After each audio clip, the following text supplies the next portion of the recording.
Mga minamahal, nagwelga po itong si former Senator and Attorney Leila de Lima patungkol nga po dito sa umuugong-ugong na chismis nung nakaraang hapon na maybe baka hindi matuloy ang impeachment. At totoo nga, hindi po na ituloy dahil itong ating Senate President, abay mukhang meron pong niluluto. At nakita nyo naman sa balita, mga minamahal.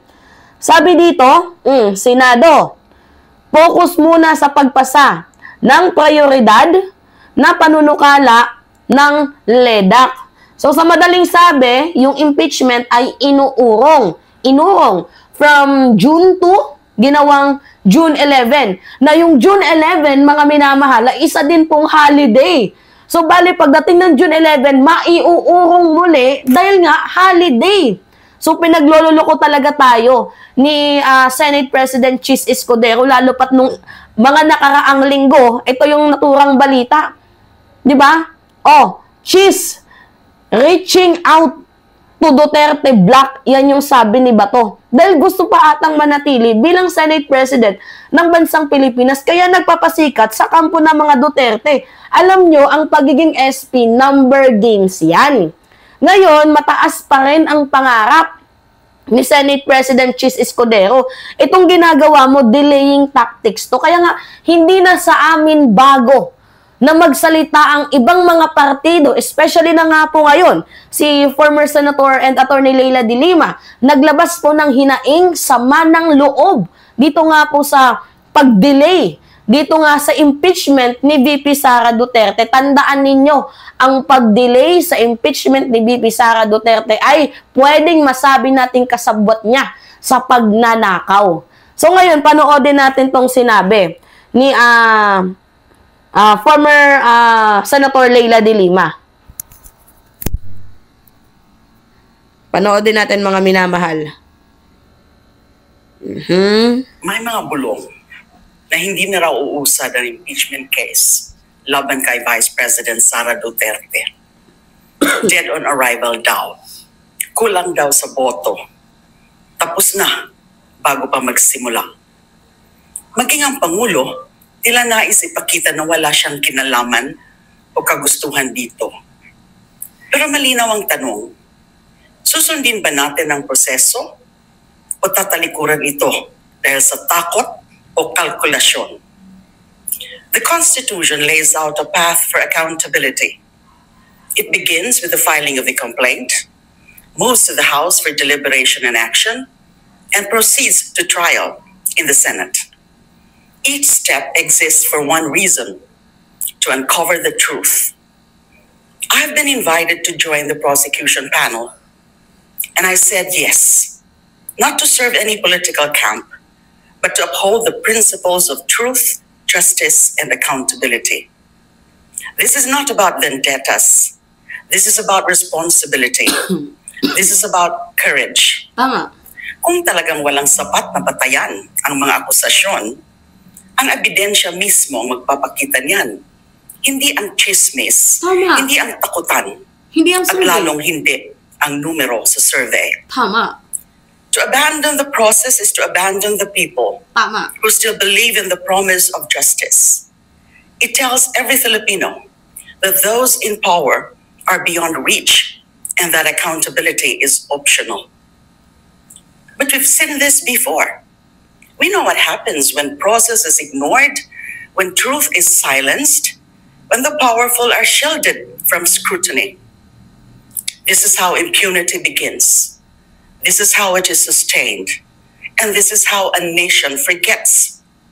We cannot allow that to happen again. Not on our watch. Panahon na para muling itindig ang saligang batas. Panahon na para igiit na katotohanan ang dapat maging pundasyon ng ating pamahalaan. Let the case be heard. Let the evidence be tested. Let truth rise, as it must, as it will. We have been here before. We refuse to repeat the sins of the past. My mom. Rinig mo? Rinig mo! Cheese Escudero ang hinaing ng taong bayan. At bumoses na din itong si Leila de Lima, former Senator Leila de Lima. Bakit mo din i-delay? Bakit nga ba? Pakatandaan ninyo ang mga taong gustong magbasura ng impeachment proceeding laban kay BP Sara Duterte ay kasabwat po yan sa pagnanakaw. Bakit nila hinahayaan? 'Di ba? May reason sila kung bakit nila hinahayaan yan or bakit nilang gustong ibasura kasi isa din sila sa mga nagbi-benepisyo. Yun yung totoo dyan. Isulong ang impeachment. Sana naman itong si Cheese Escudero nag-iisip. Biruin nyo, mga minamahal, nakalagay dito sa article na to na June 2 for alas 4 daw magaganap ang proceeding. Ito pakita ko sa inyo. Dito lang ako nagtataka. According, dito, 4 o'clock, basahin natin sa inyo mga minamahal Accordingly, from the original schedule June 2, 2025, the presentation of articles of impeachment by the House of Representative Prosecution Panel is now set on 4 o'clock afternoon. Tapos, na-move, di ba? 4 afternoon on June 11. Sorry, I mean. Ngayon, isang oras lang pala. Di ba? June 11, 4 o'clock. So, kailan nagsasara ang Senado? Alas 5. Isang oras lang pala ninyong babasahin yan. Tapos, dinidelay ninyo. For what? Nakakagigil. For what? For what reason, Cheese? Nabayaran ba? Magkano? Tanong lang. Binenta mo na ba ang kaluluwa mo at prinsipyo pati pagkatao mo? Para lang sa posisyon na hinahangad mo? Cheese naman. Noong nakaraan, forthwith, sige. Pinalagpas natin yan, forthwith, na issue mo. Pero ngayon, hindi na namin mapapalagpas to. Pero wala kaming magagawa. Ipinasa nyo na Isinulong nyo na sa kamara Pero ang amin lang, Cheese, bakit mo ginawa to? Ano ba ang gusto mong iparating? Ginawa mo pang panakip butas ang Pangulo. Kasi sabi mo, ang sabi kasi ng Presidente, ito pakita ko sa inyo. Administration trusts to align our government with the people's need and expectation. So sa madaling sinabi kasi ng Pangulo na dapat ganito-ganito tayo. Unahin muna natin to, ganyan-ganyan. Cheese naman. Oh my God, Cheese. Pinasakit mo yung ulo namin. 3 buwan mahigit sobra kaming nag-antay. Ano magagawa ng Presidente dyan? Hawak yan ng Senado.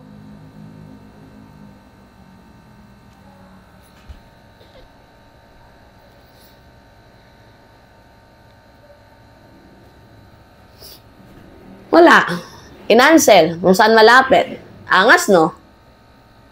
Magbuwelga niya ng mamamayang Pilipino. Lalo pat, pakita ko sa'yo, Cheese, 88% ng mga Pilipino. 88%! 88%. Nais panagutin si BP Sara sa impeachment. So, karamihan sa mga Pilipino ay naniniwalang dapat harapin ni VP Sara Duterte ang kasong impeachment na isinampa laban sa kanya upang linisin ang kanyang pangalan ayon sa Social Weather Station. SWS to, hindi to false. Pulse Asia Survey. Pero no matter what the number gets dyan sa mga survey firm na yan, ang kailangan natin dito, sundin ang legal procedure. Sundin ang batas. Dahil nakalagay naman talaga yan sa batas Diba? With or without Sara, impeachment trial should be proceed.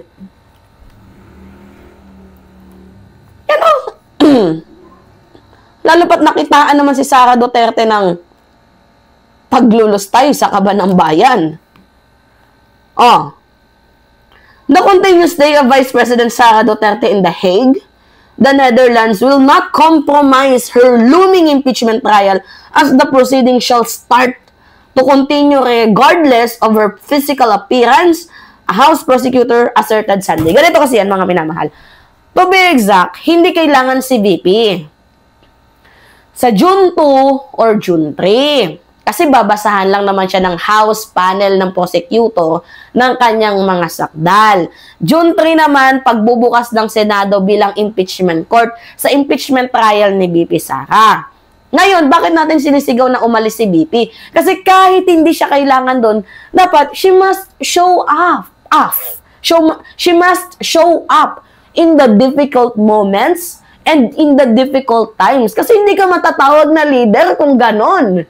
Sabi pa nga ni former VP Leni Robredo. By the way, mga minamahal, kahit pa hindi ka kailangan, dapat nandoon yung presence mo. Taas noo, mula ulo hanggang paa, ipakita mo na ikaw ay walang kasalanan, na ikaw ay hindi natatakot, nire-respeto mo ang batas, nire-respeto mo ang legal procedure, kaso bastos ka. Bastos ka, VP. Sobrang bastos. Nakakainis. Punyeta. Okay. Duterte's absence is not excuse. Uulitin ko sa'yo, Chis, ha? Hindi dapat maging excuse yung birthday ni Sara para hindi ituloy yung impeachment na yan. At hindi rin excuse na naghangad ka bilang maging SP ulit ng bansang Pilipinas para hindi mo ituloy ang impeachment na yan. Inis ako. Not excuse to delay. The proceeding highlighting the urgent need to address the gravity of the allegation hurled against her, including graft and corruption, which could only be stopped if she gets convicted by the Senate impeachment court and is perpetually disqualified from the holding public office. Ninanakawan na kayo, okay lang sa inyo? Wala na ngang asenso ang bansang Pilipinas, okay lang sa inyo? Ginamit na ng apelido ni Ontiveros, ni Jokno, ni Rivera, okay lang sa inyo? No reaction? My goodness, jeez. Malinaw ang nakikitang pagnanakaw sa kaban ng bayan ni VP Sara. Or baka kasama ka? Tanong lang po. Nakikinabang din ba?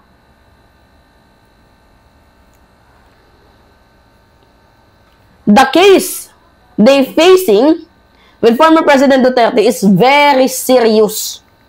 But an impeachment trial is also serious. Kaya nga hindi ko mawari, bakit hindi to siniseryoso ni VP? Dahil ba may boto na siya? Then alam niyang hindi siya may impeach kasi kumpleto na yung boto niya, yung siyam. Ang kailangan lang dyan, mga minamahal, para ma-acquit siya at hindi siya makonvict is siyam ng mga senador ang bumoto ng acquittal. Diba? So, I think may number na si Sara. Even pa na meron na siyang numero, she must face the consequences ng kanyang pandarambong sa kaban ng bayan. Anyway, there are threats to life of the president. Tama, isa din yan sa tinatakal sa issue ng impeachment. Yung gustong patayin ni VP Sara ang presidente, si F.L. Lisa, and the House Speaker. The president's wife and the embezzlement of huge public funds worth 612 million. Diba? Mga minamahal, grabe. We can't use the excuse that you are abroad because the impeachment trial can continue even if the VP, Vice President, is not present. Hope, sana, alam mo yan, cheese. The Vice President faces 7 articles of impeachment, including alleged illegal use of 612 million confidential funds during her current tenure as Vice President and as former Education Secretary.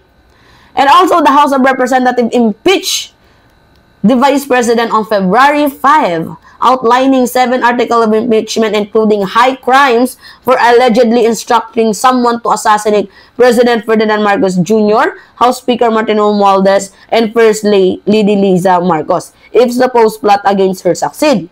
She also, pangatlo na pala to, she also faces allegation of bribery, graft, and corruption, and perpetrated misuse of confidential funds of the tune of 612 million which allocated 2022 and 2023 to her office of the Department of Education during the tenure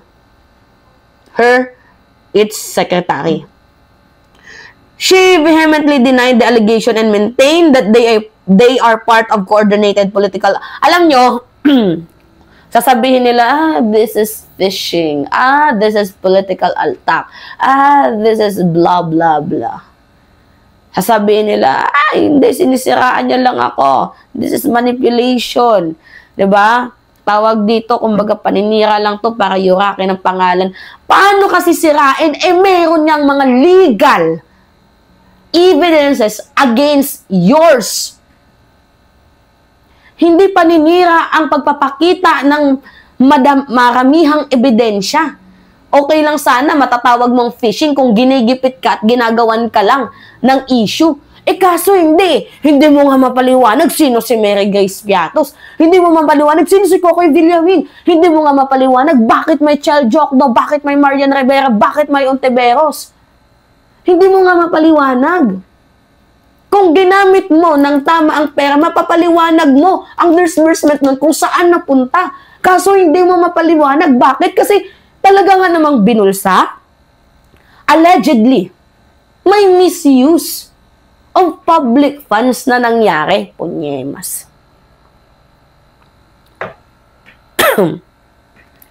Nanggigigil ako.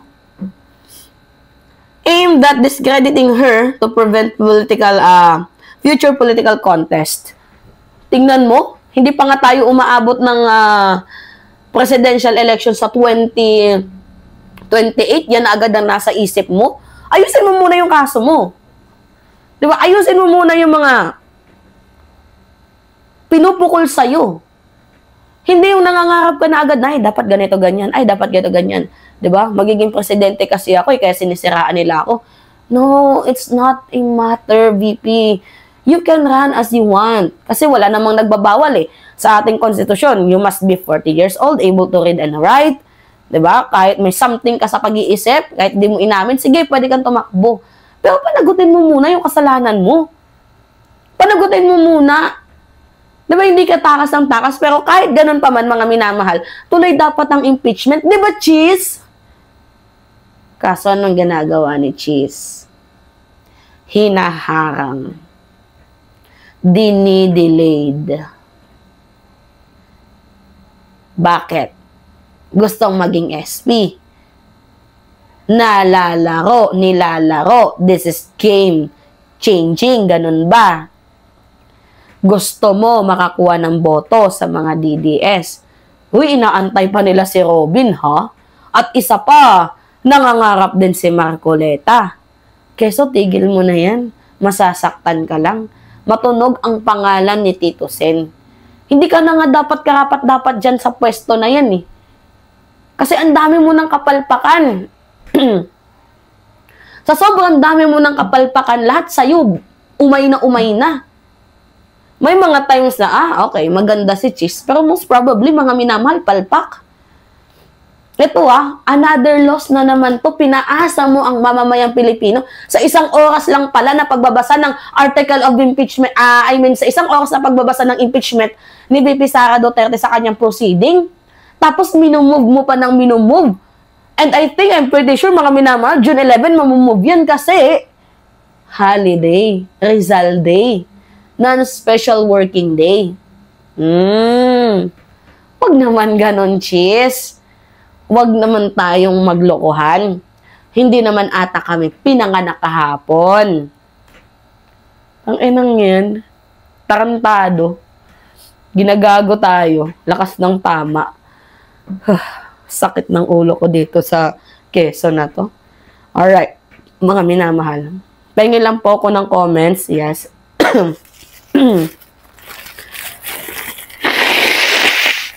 Sinipon tuloy ako. Comments, likes, and share. And also, don't forget to click the subscribe mga minamahal and hit notification bell for more update. Yun lamang po. Ingat mga kababayan.